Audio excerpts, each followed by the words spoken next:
Confira no Unisque Notícias de hoje. Presidente Luiz Inácio Lula da Silva visita Santa Cruz do Sul.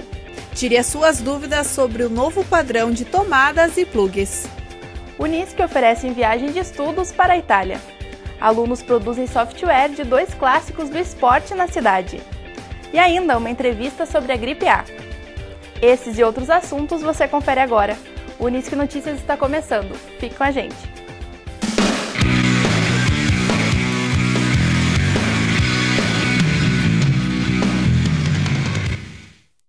Olá! Na quarta-feira do dia 28 de julho, aconteceu mais uma apresentação do projeto Lá no Camarim. A iniciativa é do SESC e do Departamento Municipal de Cultura. O objetivo do projeto é incentivar a produção autoral local. Iniciou em março, agora foi a primeira, com o Marcelo Maia, foi o primeiro espetáculo que a gente teve. E aí todos os meses, na última quarta-feira do mês, então existe o Lá no Camarim, com algum músico da região aqui da cidade, mostrando o trabalho autoral deles. Abre a possibilidade do nosso cantor, da nossa cantora, das nossas bandas, dos nossos grupos, estarem mostrando a sua produção musical e o seu talento musical também. Então isso é importante. A comunidade também, de outro lado, aprende a ouvir, a conhecer aquilo que muitas vezes não sabe, né? Então eu acho que são duas frentes importantes. De um lado, o artista podendo mostrar música, de outra, a comunidade podendo conhecer o trabalho autoral desses nossos cantores. O espetáculo deste mês foi com Lívia e Banda. O grupo, que existe há um ano, apresentou 13 músicas próprias. Para nós aqui no interior do estado, assim, é bem difícil de conseguir mostrar teu trabalho, assim, né? Então, essas iniciativas do Departamento de Cultura e do SESC são muito importantes para os compositores locais aqui, né? Porque as pessoas acabam não conhecendo o trabalho da gente como compositor, né? Eu acho que a gente mostra para o artista que ele é reconhecido, né? No momento que tu traz toda essa estrutura, monta um show para eles e dessa oportunidade deles estar mostrando o trabalho que eles compõem, eles próprios escrevem, eu acho que tu está mostrando que a região tem o seu valor artístico e cultural também. Alunos do curso de licenciatura em computação criaram softwares que retomam a história do esporte da cidade, através dos clássicos Ave Cruz e Gico. A reportagem é de Raiza Machado. A disciplina, ela prevê o seguinte: as primeiras aulas, inicialmente aulas teóricas, falando a respeito do software propriamente dito, do que se pretende no decorrer do semestre. A ideia é de que já a partir da segunda ou terceira aula, eles já consigam criar uma ideia de qual o software, em que área for da área educacional, que eles tivessem interesse em desenvolver no decorrer do semestre. Na verdade, a gente teve um monte de ideias, né, para fazer de software, só que todas as outras ideias são ideias talvez já batidas, né, que já tem alguma coisa relacionada à internet, em outros meios também. Então, esse, como por ser da região e não ter, né, foi o que mais nos atraiu. Então, para fazer o software nas aulas, né, o professor ia dando algumas dicas, a gente ia aprendendo como se faz, como colocar as fotos, a gente buscava os textos, colocava, foi bem fácil, o software não era difícil de utilizar, achei bem simples, assim. Ir em arquivo na Gazeta, né, fazer entrevista com as pessoas daquela época, né, trazer o que era, né, do esporte amador na época, né, hoje é profissional, mas é essa pesquisa, né, buscar tudo, trazer isso de forma acessível. Porque a diferença do software seriam as entrevistas, né? Que é quem viveu a época contando como foi. Isso que é o bacana. A gente tem certeza que existem aficionados tanto do futebol como do basquete, né?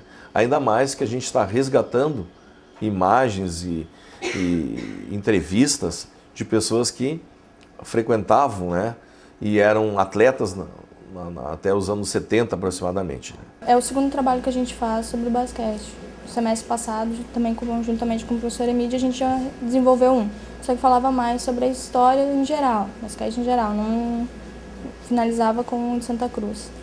E agora, esse ano, a gente resolveu fazer sobre os clássicos de cor, até por uma indicação do próprio professor. Para nós foi bem mais puxado, porque resgatar uma história que praticamente ninguém tem, né? Não tem arquivos.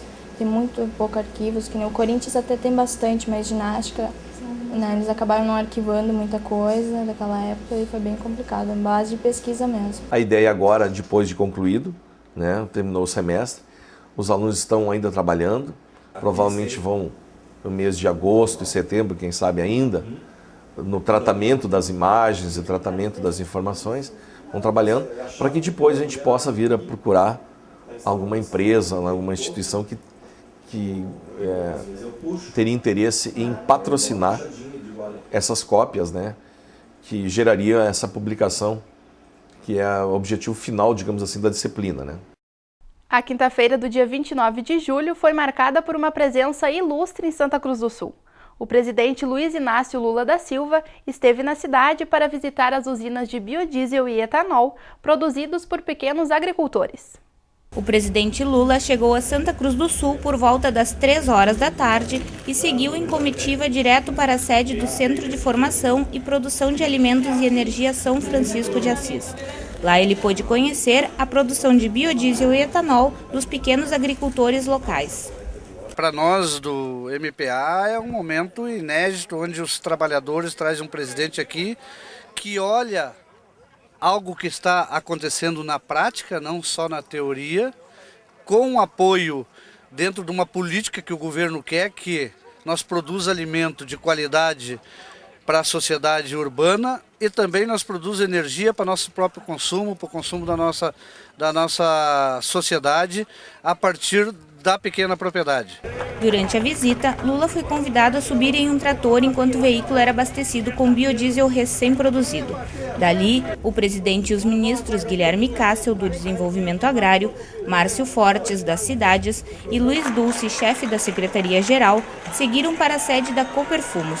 Durante a solenidade, foram entregues 8 tratores e 2 caminhões financiados pelo programa do governo Mais Alimentos. O presidente ainda fez a entrega simbólica de 213 moradias rurais na região, compradas pelo programa Minha Casa, Minha Vida. Ao longo de seu discurso, Lula brincou muito com o público e fez diversas comparações entre as regiões Sul e Nordeste. Porque tem uma máxima que todo mundo sabe, ou seja, comeu, ficou bonito. Não comeu, não fica tão bonito. E quem passa fome tem mais dificuldade. Quem passa fome tem mais dificuldade. Então, se você andar pela região mais pobre do sul do país, se você andar na metade sul do país, do Rio Grande do Sul, que é a região mais sofrida, você vai perceber que ainda assim as pessoas tiveram na década de 50 um tratamento que nós no Nordeste não tivemos. Ao som de aplausos do público, o presidente ressaltou os feitos do seu governo e o quanto luta para que o país se torne uma nação mais rica. Porque não basta você dizer que quer fazer. É preciso que os resultados comecem a aparecer para que as pessoas comecem a perceber que as coisas foram feitas. Antes de se despedir, Lula chamou ao palco a jovem de 15 anos Lúcia Carolina Hertel, que tocou ao som do seu violino o canto alegretense, uma homenagem ao presidente. Por volta das 5 horas da tarde, Lula se despediu do público. Ele fez questão de descer do palanque e cumprimentar os pequenos agricultores. Cerca de 10 mil pessoas participaram do evento. O presidente seguiu em direção a Porto Alegre para cumprir sua agenda no Rio Grande do Sul. E a seguir, as novas regras para tomadas e plugs de energia elétrica. Nós já voltamos.